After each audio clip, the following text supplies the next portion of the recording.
Hello friend, good morning. তোমরা কেমন আছো? আশা করছি তোমরা সবাই ভালো আছো। আমিও ভালো আছি। তো আমার চ্যানেলে তোমাদের সবাইকে স্বাগত।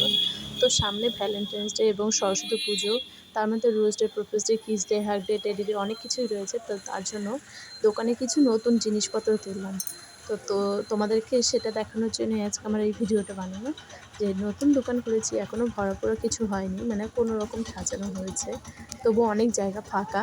তো তবুও মানে কিছু জিনিস তুললাম যেটা তোলার মতো। তো আমার সরি, মাঝখানে লোক চলে এসেছিলো, যার জন্য আমি কথা ওখানে বন্ধ করে দিয়েছিলাম। তো এই সমস্ত জিনিস তুলেছি সরস্বতী পুজোর জন্য, কারণ কি আমাদের কালনাতে সরস্বতী পুজো খুবই মানে আকর্ষণজনিত, বাইরে থেকে লোকরা আসে দেখতে। তো কেমন হয়েছে সাজানোটা বন্ধুরা বলে দিও প্লিজ। দেখো, বিভিন্ন ধরনের জিনিস কম বেশি করে রয়েছে। এগুলো রয়েছে 50 টাকা করে, অল্প দামের মধ্যে তুলেছি, তেমন বড় দোকান না, আর আমার রানিং দোকান না যে অনেক দিন ধরে চলছে, যার জন্য আমার অনেক দিন হয়ে যাবে। তো আমি এর জন্য অল্প অল্প করে সব জিনিসপত্র কম বেশি তুলেছি। আর সকালটা আমি বসি, বিকেলে তোমাদের দাদাভাই বসে, যার জন্য আমার আর বিকেলে ভিডিও করা হয় না, সকালেই যা ভিডিও আমার করে ফেলতে হয় বা বাড়িতে বানানো হয়।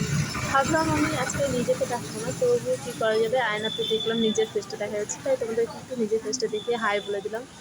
তো ভিডিওটা কেমন লাগলো সেটা একটু কমেন্টে জানিয়ে বন্ধুরা। আর এখন তো আমি ভিডিও করার সময়ই পাচ্ছি না, কারণ কি কাজে এত ব্যস্ত হয়ে পড়েছি যে মোবাইল ধরতে পারছি না। ছেলের পড়া, ছেলের প্রতি একটু নজর দেওয়া, নিজের প্রতি নজর দেওয়া, যার জন্য। তো ভিডিওটা ভালো লাগতে গেলে লাইক কমেন্ট শেয়ার করো। ফেসবুক থেকে